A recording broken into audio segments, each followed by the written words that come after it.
Thursday, November 16th, 2017. Rich Van Tassel with you. And of course, on Thursday, we have the Thursday night games. The Tennessee Titans, 6-3, 2-2 on the road, travel to Pittsburgh to play the Steelers, who are 7-2, 2-1 at home. Could be a good game tonight. Tennessee is listing no injuries. For the Pittsburgh Steelers, Joe Hayden, their cornerback, is out.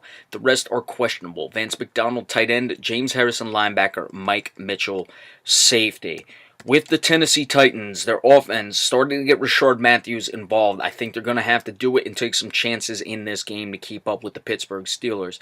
We've discussed many times with the Steelers how while you have guys like Le'Veon Bell putting up very good numbers this year, even though he's a little less than 4 yards per carry, and Antonio Brown, who's putting up just ridiculous numbers as he always does, you've had situations where the guys have not necessarily put the games together. Ben Roethlisberger as well does have 10 interceptions, high in the yardage, but you've had the situations many times where these guys have not put all of it together in one game. It's been Le'Veon Bell having a good game, Antonio Brown not. Antonio Brown having a really good game, Le'Veon Bell not. Ben Roethlisberger having a bad game, as evident by the 5 interception game he had against the Jacksonville Jaguars. With Tennessee's defense, which I think is starting to come along a little more, though, I expect Pittsburgh to be firing on all cylinders. I think Pittsburgh, even with the short week, is going to really have their offense rolling, and the Tennessee Titans are going to have to keep up. You just look at the yardage. Both teams have played 9 games.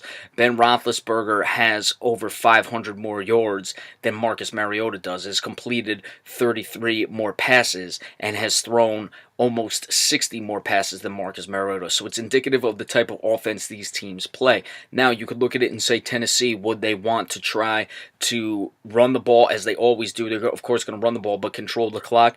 Well, that is a game plan against the Pittsburgh Steelers. I don't think it's going to be effective, though, because I would look at it in this game going into Pittsburgh. You would have a situation where if you don't get the first downs early, I think Pittsburgh is going to score, and then you're going to be forced into that style of game anyway, where it's more of a shootout. If Pittsburgh gets out to maybe a 7-0, 10-0, 14-0 lead, then Tennessee is going to be forced to do that.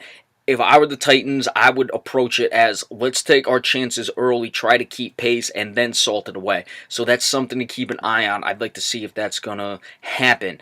I've been high on the Tennessee Titans coming into this year. They've really started to come along. They're 7-point underdogs in this game. I don't know, and I don't think they're going to be able to get this victory. I just like to see how well they compete and how well they perform, and if the moment is too much for them. But all in all, I expect the Steelers to come away with the victory. They're going to score too many points, and Tennessee will not be able to keep up. I like a score of 30-23, the Pittsburgh Steelers over the Tennessee Titans. All right, we will give you the recap of this game either tonight or tomorrow. Remember, come Saturday, we will give you the rest of the game picks for this week's NFL action.